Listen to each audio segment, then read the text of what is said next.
বাবু নমস্কার, কেমন আছেন? এ ধুর ধুর বাবু, এখান থেকে যাও তো তুমি বাবু।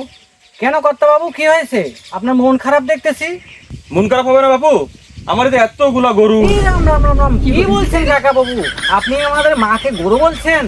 আর মা 20 লক্ষ টাকা কিস্তি বুস্তি তুললে আমি গরু লালন পালন করছি।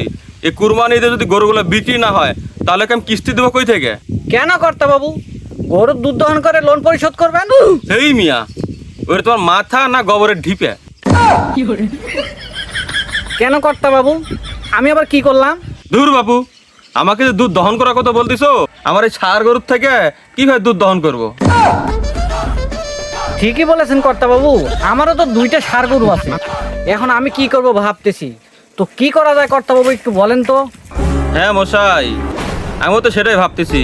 কুরবানিতে একটা গরুও বিক্রি করতে পারতেছি না, ষাঁড় গরু দুধও তো হবে না, বড় বিপদে পড়ে গেলাম।